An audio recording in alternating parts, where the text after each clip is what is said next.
সাজিদ, রাজধানীর কোন কোন এলাকাতে পানি জমেছে, আপনি যেখানে রয়েছেন সেখানকার পরিস্থিতি কেমন দেখছেন?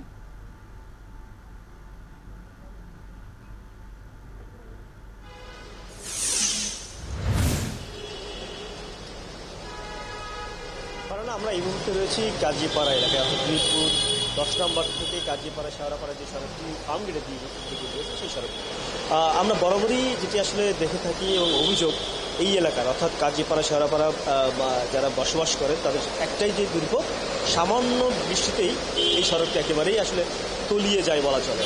অনেকে বলেন যে হাঁটু পানি থেকে কোমর পানি সমান হয়ে থাকে, যদিও কিন্তু মেট্রো রেলের পরবর্তীতে এই সংস্কার কার্যক্রম শেষ হয়েছে, এরপরেও কিন্তু আসলে এই ভোগান্তিটা আসলে কমছে না। এর যেটি কারণ সেটি সিটি কর্পোরেশন যারা রয়েছেন, যারা কাজ করছেন, আমরা দেখছি এই যে সড়কের পাশে অর্থাৎ ফুটপাতের পাশ দিয়ে যে ড্রেনেজ ব্যবস্থাপনাগুলো রয়েছে, সেই ড্রেনেজ ব্যবস্থাপনা একেবারেই। ওয়ালটন ফ্রিজ কিনে অনেকের মতো আপনিও হয়ে যেতে পারেন মিলেনিয়াল।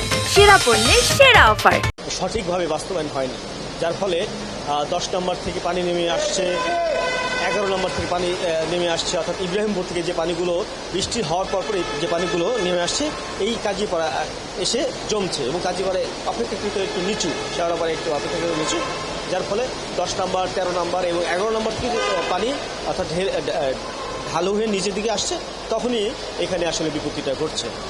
এই কারণে কিন্তু স্থানীয় কাউন্সিলর রয়েছেন, তারাও কিন্তু চেষ্টা চালিয়ে যাচ্ছেন। তারা যদি বলছেন যে মেট্রো রেল যখন তৈরি হয় বা রাস্তা যখন সংস্কার কাজ একেবারে সম্পূর্ণ হয়ে যায়, ঠিক সেই সময় এখানে বেশ কিছু ম্যানহোলের যে ঢাকনা সেগুলো আসলে একেবারে ঢালাই করে দেওয়া হয়েছে, যার ফলে পানি গড়িয়ে নিচ দিকে নামতে পারছে না। এই নামতে না পারার কারণে কি আসলে এখানে পানি জমাটবদ্ধ হয়ে যাচ্ছে। সেটির সমাধানে বারবার চেষ্টা করছেন, কিন্তু এখন যেহেতু সংস্কার কাজ হয়ে গেছে সে কারণে কিন্তু সম্পূর্ণ হতে পারছে না, যদি এখনো ঝড় বৃষ্টি। অন্যান্য এলাকাগুলোর কি খবর হচ্ছে সাজিদ? বিশেষ করে মিরপুর সড়ক যেটি রয়েছে ধানমন্ডি পর্যন্ত, যে জায়গাটাতে আমরা সবসময় দেখি এক ধরনের জলাবদ্ধতা তৈরি হয়, সেই রাস্তাটির কি খবর?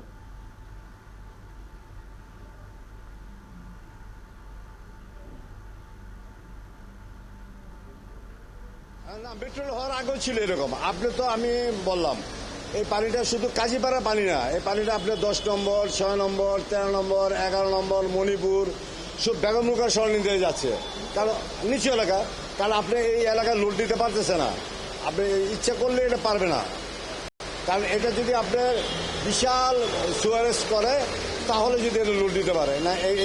এটা আমাদের বলেন কমিশনার মহোদয় বলেন, মেয়র মহোদয় বলেন, পারবে না, এটা সম্ভব না। স্থানীয় বাসিন্দা এই যে আশপাশের যে গলিগুলো রয়েছে আমরা দেখছি গলিগুলো। সাজিদ, আপনাকে ধন্যবাদ। নিশ্চয়ই আপনি এই তথ্য জানবেন সেই এলাকাবাসীর কাছ থেকে, পরে সংবাদ সংযোগে আপনার কাছ থেকে জেনে নিব।